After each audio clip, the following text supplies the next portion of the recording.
you had to be fierce. Otherwise, you will not be able to achieve it. And you have to have an independent mind. I don't like leaders who are bought. You know, when we're in the struggle for liberation, the one thing we struggled against was if you get compromised, you are dangerous to the struggle.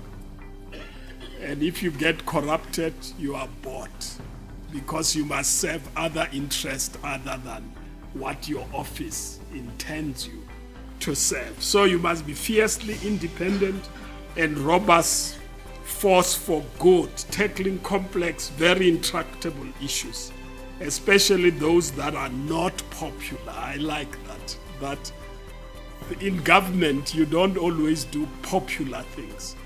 Part of this launch is to make sure that we have free conversations today, reflect in such a way that we can build local government sector that makes citizens proud. So restoring the confidence of our people, building the nexus between those who are elected and the citizen, because the development of local government envisage that we are a triangle as local government. So if you go and look at how a municipality is defined, it is council, it is communities, and it is administration.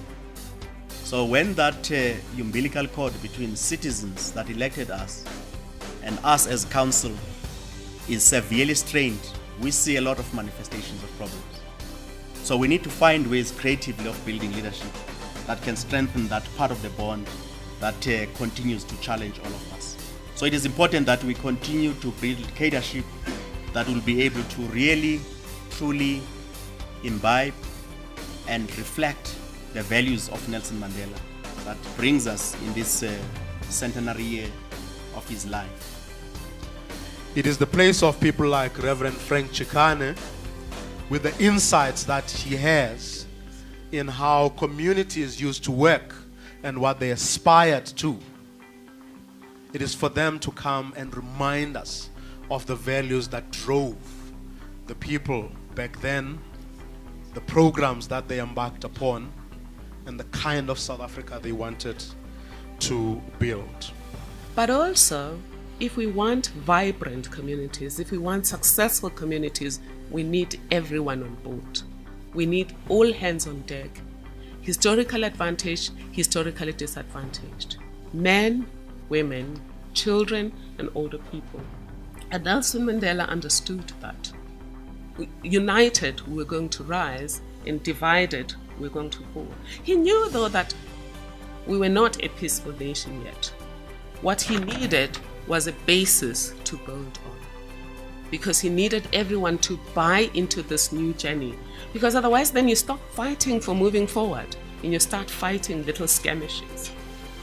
It is a distinct pleasure to participate in this panel hosted by our partner, the Wits School of Governance, to discuss the legacy of Nelson Mandela and its relation in fostering, inspiring, and accountable local government.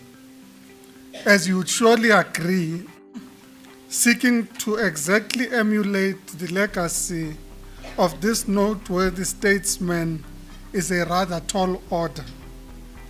No living mortal, at least in our midst and known to us, can even begin to approximate what Madiba represented before 1994 and achieved as a dedicated servant for a democratic South Africa. I mean, the first thing that struck me immediately is the honesty of Mandela. And I've increasingly started to think that from a development point of view, the successful development, if you can have any ideology, any policy, but if there's no honesty, honesty most probably is the pillar of any successful development project or democratic project.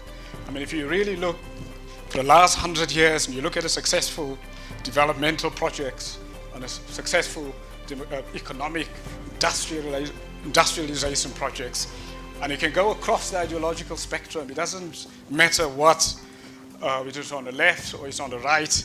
One of the core things is the honesty of the people if we're wanting to begin to break some of the patterns and achieve much, much greater inclusion, new black business, greater employment of our marginalized youth, we're going to need to see work that happens between local government and local business.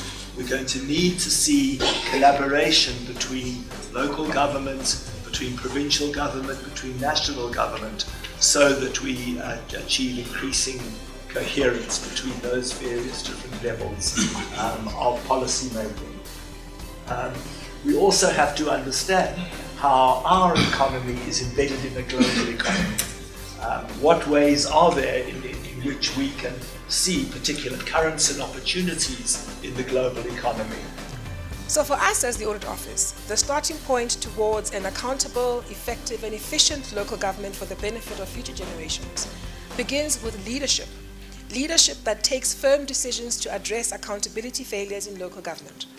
It begins with us choosing to follow in the footsteps of Madiba, who taught and modeled servant leadership, as was said earlier on today, who taught and modeled a brand of leadership that is committed to excellence, to accountability, ethical and courageous conduct.